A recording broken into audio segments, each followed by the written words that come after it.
Hello students मैं आज आलोचना करिम एक्सरसाइज 8.1 और क्वेश्चन नम्बर 9 यार आगर भिडिओत दिया होइसे 8 लैके हेतु चाइ लबा पारिले एति आलोचना करिम 9 नम्बर और 10 नम्बर प्रश्नर समाधान 9 नम्बर दिसे त्रिभुज ABC तुम्हार बी कोण 90 डिग्री दिया आछे tan A = 1/√3 दिया आछे आमाक उलियाब लागे sin A cos C plus cos A sin C तो आमी जानू जे एंगल समूह परिवर्तन होइसे एबार A एबार C एबार B एनेके परिवर्तन होइसे गतिके आमी এই त्रिभुजটোৰ যদি তিনিওটা সাইডৰ মান উলিয়াব পাৰো তেতিয়া আমি যিকোনো অনুপাত উলিয়াব পাৰিম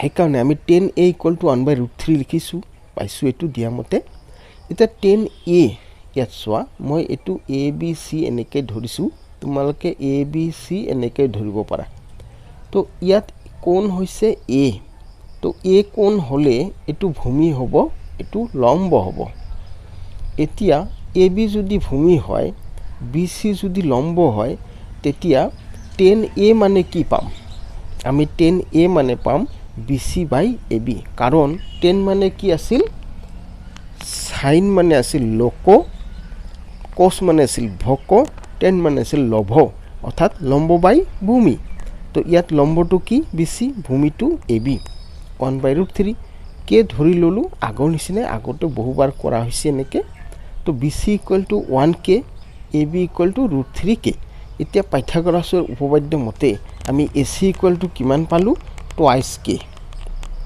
এতিয়া আমি যাও অঙ্কটোত দিয়া আছে কি যে sin A cos C plus cos A sin C এতিয়া সোৱা আমাক এঙ্গেলটো দিছে A কোণসমূহ ভালকে লক্ষ্য কৰিবা কোণসমূহ কিন্তু পৰিৱৰ্তন হৈছে A কোণ ধৰিলে এটো হ'ব ভূমি এটো হ'ব লম্ব গতিকে sin A এর ক্ষেত্ৰত কি হ'ব BC/AC কাৰণ sin মানে লোক লম্ব বাই কৰ্ণ এটো হৈছে লম্ব এটো হৈছে কৰ্ণ কাৰণ এটো ভূমি হল যে এটা cos C সিৰ ক্ষেত্ৰত এটো হ'ব ভূমি এইটো হ'ব লম্ব cos মানে ভক ভূমি বাই কর্ণ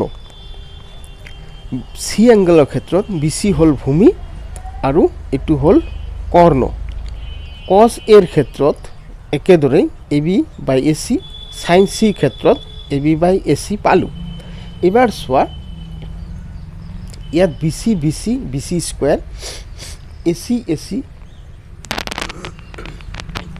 স্কয়াৰ আৰু AB স্কয়াৰ AC স্কয়াৰ এতিয়া সোৱা AC স্কয়াৰ আমি লসাগু ললো BC square plus AB square BC square plus AB square মানে কিন্তু AC স্কয়াৰ পাইথাগোৰাছৰ উপপাদ্য মতে ত্ৰিভুজটোৰ পৰা পাম BC square plus AB square = AC square AC square by AC square cancel কৰিলে 1 এই ক্ষেত্ৰত আমি অবশ্য এই ভ্যালুসমূহ কিন্তু ব্যৱহাৰ কৰা নাই প্ৰয়োজন পৰা নাই সেই কাৰণে ব্যৱহাৰ কৰা নাই পাৰিলে তোমালোকে এই হেক মুহূৰ্তটোত এই ভ্যালুসমূহ বহুৱাই দিবা অঙ্কটো অলপ ব্যতিক্ৰম আছে একচুয়ালি ভ্যালুসমূহৰ প্ৰয়োজনেই নাছিল তো পৰীক্ষাত লাষ্ট এই লাইনটোত এই ভ্যালুসমূহ দিবও পাৰা সন্তুষ্টৰ কাৰণে 2 নম্বৰটো cos A cos C minus sin A sin C এবাৰ cos A মানে কি AB/AC এই আগৰ নিচিনা ইটোৰ পৰাই পাই যাম আমি ত্ৰিভুজটোৰ পৰা cos C মানে BC/AC sin A মানে BC/AC ত্ৰিভুজটোৰ পৰা কৈছো দে sin C মানে AB/AC পাইছো এতিয়া সোৱা ইয়াতেও একে ধৰণৰ আমাৰ ভ্যালুসমূহ বহুৱাৰ প্ৰয়োজন নপৰি AB/AC ইয়াতেও AB/AC BC/AC ইয়াতেও BC/AC এটো প্লাস আৰু এটো মাইনাসৰ আলটিমেটলি ক্যান্সেল হল 0 এই আছিল আমাৰ 9 নম্বৰ ইয়াত 11 নম্বৰ কোৱেশ্চনটো কিন্তু ভালকে বুজিয়া দিয়া হৈছে গতিকে ভিডিওটো স্কিপ নকৰাকৈ চাই লবা 11 নম্বৰটো কিন্তু খুবই ইম্পৰ্টেন্ট তাৰ পৰা এটা মাল্টিপল চইচ আহে এবাৰ 10 নম্বৰটো যোৱা ত্ৰিভুজ পি কিউ আৰত এংগেল কিউ ইকুৱেল টু 90 দিয়া আছে, P R plus Q R equal to 25 and P Q equal to 5 দিয়া আছে। চ' এই ক্ষেত্ৰত আমাক এটা ছাইডৰ ভেলু দিয়া আছে 5 cm, কেৱল পি কিউটোহে দিয়া আছে। আমি কিন্তু তিনিওটাৰ মান উলিয়াব লাগিব। কেনেকৈ উলিয়াম চাওক, ইটোতো দিয়া আছে, আমি এইটো লিখি ল'লোঁ। এতিয়া এটা ইফালে লৈ যোৱা, P R equal to 25 minus Q R পাম। তাৰপিছত চোৱা এইটো কি হ'ল, আমি এইটো হোল স্কোৱাৰ কৰি দিছোঁ দুয়োফালে। হোল স্কোৱাৰ কৰি দিলে কি পালোঁ, এ প্লাছ এইটো এ স্কোৱাৰ থাকিল, এ মাইনাছ বি হোল স্কোৱাৰ হ'ল।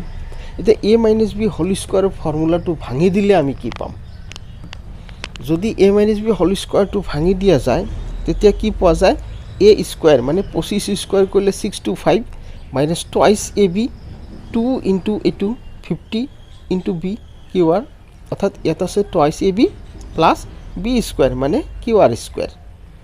এতিয়া চোৱা পি আৰ স্কোৱাৰ ইয়াত আছে, এই কিউ আৰ স্কোৱাৰটো বাওঁফালে লৈ আহিলোঁ আৰু 625 থাকিল, 50টো ইফালে থাকিল। এতিয়া পাইথাগোৰাছৰ উপপাদ্য মতে চিত্ৰটোত চোৱা, P R square minus Q R square, P R square minus Q R square, P আৰটো কিমান আছে, কৰ্ণ আছে। তো ইটোৰ পৰা ইটো বাদ দিলে এইটো পোৱা যাব, নাইবা ইটোৰ পৰা ইটো বাদ দিলে এইটো কিন্তু পোৱা যাব পাইথাগোৰাছৰ উপপাদ্য মতে। গতিকে P R square minus Q R square equal to P Q square, এইখিনি থাকিল। এইবাৰ চোৱা পি কিউ স্কোৱাৰৰ কিন্তু ভেলু দিয়া আছে, পি কিউৰ ভেলু আছে 5, চ' পি কিউ স্কোৱাৰ মানে 5 স্কোৱাৰ, এইখিনি থাকিলে ইটোও থাকিল। এতিয়া 25 ইফালে হ'ল 625। এইবাৰ আমি কি কৰিলোঁ, এইটো মাইনাজৰ আছে 50 কিউ আৰ, আমি বাওঁফালে লৈ আহিলোঁ, প্লাজৰ হ'ল। এইটো ইফালে লৈ যাওঁ, মাইনাজৰ হ'ব 625ৰ পৰা 25 বাদ দিলে 600 থাকিল। এবাৰ কিউ আৰ ইকুৱেল টু কি হ'ব, 50 তলত যাব, ওপৰত 600 থাকিব, কেঞ্চেল কৰিলে 12 পাবা। এতিয়া চোৱা কিউ আৰ পালোঁ 12। এতিয়া আমাৰ এটা ৰিলেশ্যনটো আছেই যে P R plus Q R equal to 25। এতিয়া এই কিউ আৰৰ ভেলুটো আমি ইয়াত বহুৱালে আমি পি আৰ ইকুৱেল টু 13 পাম। এতিয়া ভেলুখিনি আমি পাই গ'লোঁ। এতিয়া আমি ত্ৰিভুজটোত বহুৱাই দিলে বাকীখিনি পাই যাম। আমাক উলিয়াব দিছিল সাইন পি, কছ পি এণ্ড টেন পি। এতিয়া চোৱা আমি ভেলুসমূহ কি পালোঁ, এইটো 5, এইটো 13, এইটো 12, সেইটো পৃষ্ঠাৰ পৰা ইয়াতে তুলি লোৱা হৈছে। আকৌ এইটো পৰীক্ষাত তোমালোকক নালাগে, সেইটো ফালে আছে। গতিকে সাইন পি ইকুৱেল টু কিমান হ'ব, ইয়াত চোৱা এইটো এংগেল হ'ল পি, তো এইটো এংগেল হ'ল এইটো ভূমি হ'ব আৰু এইটো হ'ব লম্ব। গতিকে সাইন পি মানে কি, চাম পিপল হেভ পি বাই এইচ, অৰ্থাৎ লম্ব বাই কৰ্ণ। এইটো হ'ল লম্ব, এইটো হ'ল কৰ্ণ, তো 12/13। কছ পি, এইটো এংগেল পিটো ঠিকে আছে এংগেল। কছ মানে ভূমি বাই কৰ্ণ, এইটো ভূমি এইটো কৰ্ণ, 5/13। 10 মানে কি, লম্ব বাই ভূমি। পিৰ ক্ষেত্ৰত এইটো হ'ব লম্ব, এইটো হ'ব ভূমি, 12/5। এইটো আছিল 10 নম্বৰ। এইবাৰ 11 নম্বৰটো আহা, এইটো অলপ ভালকৈ মন দিবা, এইটো খুব ইম্পৰ্টেণ্ট।